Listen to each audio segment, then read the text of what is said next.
there's talent everywhere for this Buckeyes team. C.J. Stroud, he is, if Caleb Williams loses to Notre Dame and C.J. Stroud has a quality day, C.J. Stroud's probably going to be your Heisman Trophy winner, right? He's had that good of a season. Now, he's got great talent around him. Marvin Harrison Jr. is an absolutely fabulous player. He's the best position player, non-quarterback, that I've covered in my career dating back to, Chase Young. Now, I haven't seen everybody in the country live and covered them, but he's certainly one of the best that I've ever seen. There are questions, however, similar to Michigan about the running back position. Ohio State is struggling with the health of their running back position just as much as Michigan is. And right now we're going to see, or this week we're going to see exactly how healthy Mayan Williams is, Travion Henderson is, but there is a difference between Ohio State's run game and Michigan's run game. Twofold. Michigan relies on their run game much more heavily than Ohio State relies on theirs. And yet, Ohio State has more answers past those top two guys in the depth chart. You see, while C.J. Stokes and Isaiah Gash were running for 3 yards per carry against Illinois, albeit a very good defense, Dallin Hayden was running for, 146 yards last week? So now all of a sudden, you're establishing depth. So Hayden goes 27 carries for 146 yards. So Ohio State's going to be feeling better about their depth at running back than what Michigan is going into this game.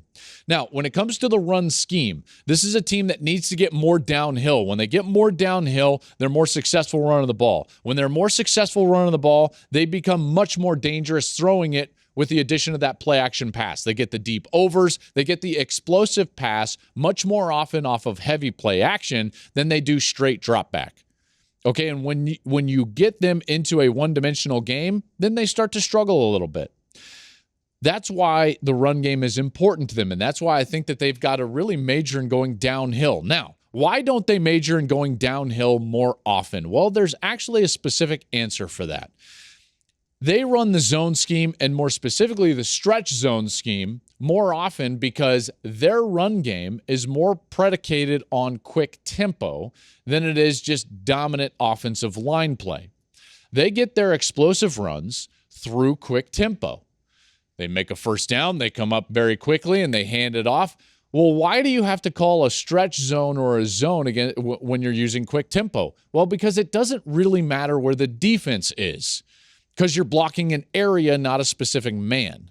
If you want to come up and get downhill and run a counter scheme or a gap scheme or a man scheme like duo, it's going to be harder, because if the defense isn't set based on your quick tempo, then I can't get a cornerstone piece to start my count to target them as an offensive line. So that's why you're going to see a little bit more stretch and a little bit more zone out of Ohio State, even though I don't think their offensive line is as good doing it. Then they are getting downhill. But that's why you see it, is because that's kind of how they build themselves into successful run plays.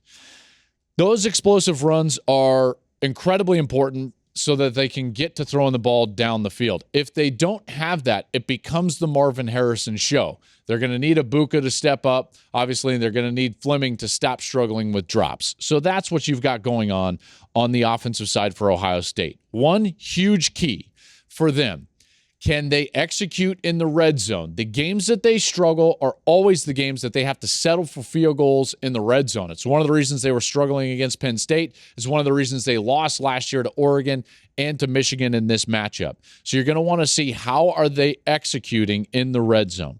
Hey, thanks for watching. If you enjoy that clip, make sure you click subscribe somewhere down here. From game highlights to exclusive interviews and rankings, we've got everything you need as a college football fan right here. College Football on Fox.